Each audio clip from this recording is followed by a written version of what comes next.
অবসান নাকি নতুন যুদ্ধবিরতির মহড়া?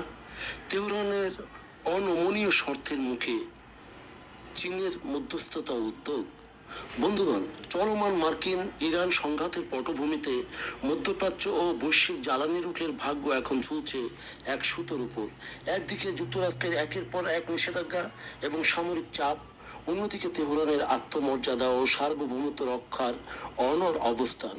এই দুই মেরুর টানাপোড়েনে বিশ্ব রাজনীতিতে এক নতুন নাটকের সূত্রপাত হয়েছে। সম্প্রতি গুঞ্জন উঠেছে, এই দীর্ঘস্থায়ী অচলাবস্থা কাটাতে চীনের বেইজিং এর একটি উচ্চ পর্যায়ের শান্তি আলোচনা অনুষ্ঠিত হতে পারে।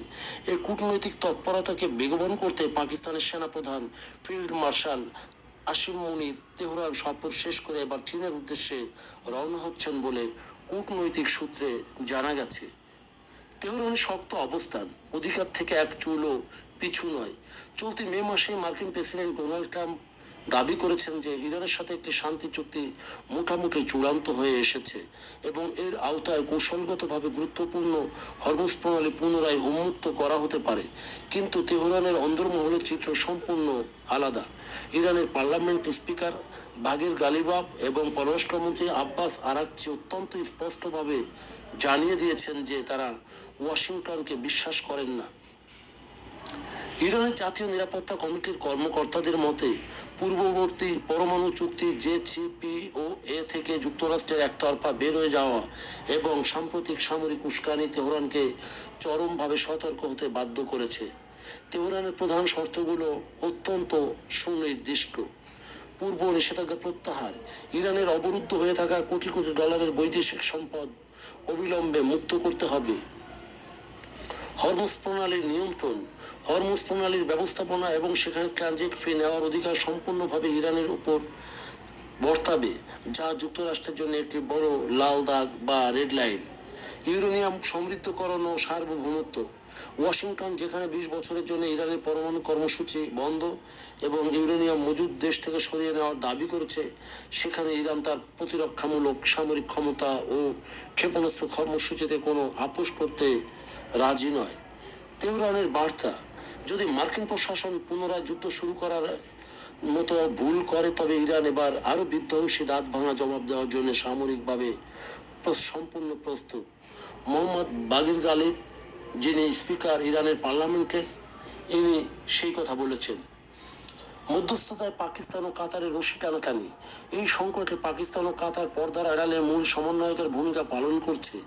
একদিকে পাকিস্তানের প্রধানমন্ত্রী শাহবাজ শরীফ বেইজিং সফরে গিয়ে চীনা নেতৃবৃন্দকে এই শান্তি প্রক্রিয়ায় যুক্ত করার চেষ্টা করছেন, অন্যদিকে সেনাপ্রধান আসিফ মুনির তেহরানের শীর্ষ নেতৃত্ব প্রেসিডেন্ট মাসুদ পেজেকশিয়ান এবং সামরিক কমান্ডের সাথে দফায় দফায় বৈঠক করেছেন।